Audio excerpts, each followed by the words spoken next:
Hogwarts Legacy has just got a massive update that you need to take action on as soon as possible. Ravenclaws have got some good news, and missions are only available during certain times of the day. And lastly, we have a review from a German podcast that has got brutally honest with the game's flaws and concerns, and well, it's got a lot of people talking, so we have lots to dig through, so let's dive into it. So firstly, there is a massive update. How big am I talking? Well, I'm specifically talking about a 55GB update available for every single person who has pre-downloaded the game on the Xbox Series X/S. Now, what exactly is this update? Why is it so big? And will PlayStation users be getting it as well? Now, it turns out so far anyway that it's not the base game. It seems to be an actual update. Though something worth noting is that we likely won't find any information on patches or updates before the game is released, but once the game is out, we will get patch notes alongside the updates. Now, where this is a pre-download, a lot of people are asking, of course, well, is it not just the rest of the game downloading? And so far, it seems like it's not the case. That's just a question because a 55GB update is ridiculously huge, and the crazy part, as I say, is it turns out so far that it's an actual update, but as soon as we get more information, I will keep you guys posted. Now, Ravenclaws, you have some good news because it looks like Ravenclaw gets a balcony with a great view. So it was posted on Reddit, and you know how we see these stairs that almost look like they lead to nothing? Well, they do, because a Reddit user summed up the images and it seems like it takes you directly to a balcony, which seems to be the only easy accessible option to get to a balcony. So if you are a Ravenclaw, I hope this puts a smile on your face, as you'll be able to easily soak up a great view, and of course, here's to hoping that we have photo mode in this game. Now, missions are only available during a certain time of the day, and if you're on PlayStation, pressing square will trigger open world RPG time skip. Now, this has got a lot of mixed feelings, though it seems overall people feel like it's actually a good decision. Now, someone mentioned how they just hope there's a way to change it to day or night outside of starting missions, something like a rest or sleep mechanic. Now, in some gameplay, we've actually seen it. You can sleep in the game, as there is a video showing the main character, which of course is your character, waking up and yawning.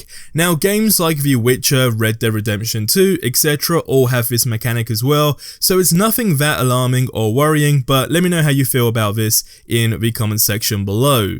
Now, on a German podcast with two people who played the game during the event, they shared some rather interesting and alarming information. So there is a very long list of all of their concerns, but I've decided to highlight a few here, so let's go through them. So what it says first of all is that the devs have tried to make an inclusive version of the world, more inclusive than what is in the books. Now, the author of this preview article basically says it was the most difficult preview she's wrote about so far, as the preview version was simply too restricted. Apparently, you only had about 5 minutes in the character creator section, and a very short part of the intro, and a very short period around Hogwarts, and as well in a restricted area that was very guided, etc.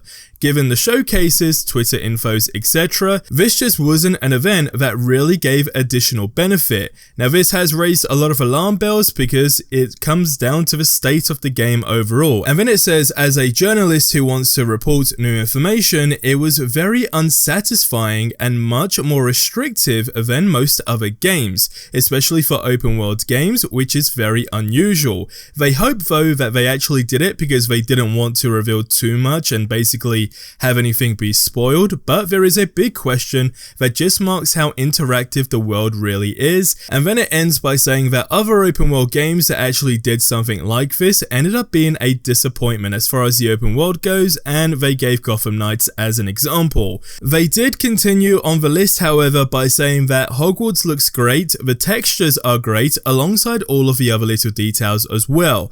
They then gave some information on Quidditch by saying that Quidditch not being in the game was actually a resource decision, but broom flying, however, is great, despite the fact that the controls take a bit to get used to, and how ultimately it gets worse when in narrow spaces, which I guess for the most part is, you know, kind of expected to an extent anyway. They then continue to say that character controls are not really fine-tuned yet, and how it's basically too sensitive, and the character doesn't really feel grounded in the world because they're too light. They also tried the camera movements and basically just said it's not easy to control, and they said they also tried the panoramic camera to move around and it didn't really work.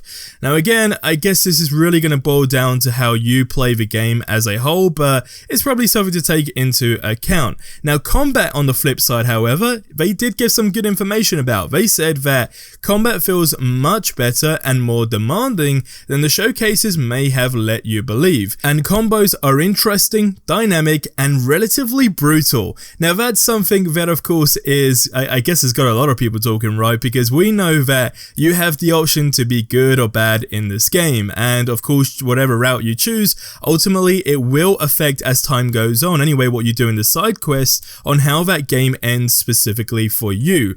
However, as far as brutality goes, etc, we know some of the spells in this game have really been taken to another level. But one thing that was also on this list of their concerns and their, I guess, you know, pros if you will, was that the consequences for the unforgivables are actually pretty much non-existent. And according to the devs, it's to give the players the freedom, but they said how it felt a bit awkward because it basically contradicts their role in the book so much. Now it is obvious that they have to adjust some things for the game, but they hope that there will be at least an attempt of course some explanation for that.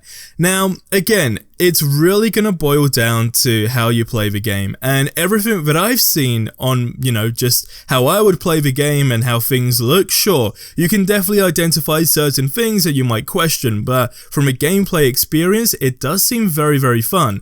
But no one's really going to be able to give that answer until you actually play it yourself, right?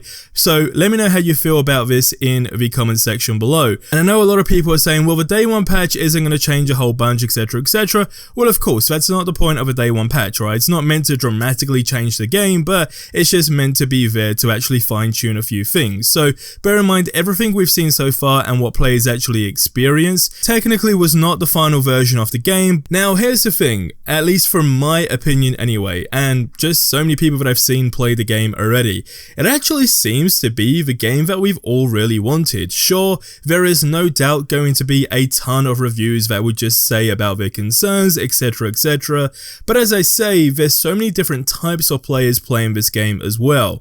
So if you're somebody that's really deep into the game mechanics and so forth, then sure, you will be able to identify flaws in this game and just things overall that probably will irritate you to an extent. But if you're a casual gamer and you really just want this game, a Hogwarts game, a wizard game overall, then I feel like it's safe to say so far from what we've seen anyway, it does actually look to be very, very fun. But I've not played the game, so that's just me, you know, taking a look at what we've all seen. But how do you feel about everything you've seen so far in this game? What do you think this 55GB update is? Let me know in the comment section below. And as I said, you can do some pretty evil things in this game, and I've listed 4 very evil things that you can do in Hogwarts Legacy, so check out the video that you see on screen right now.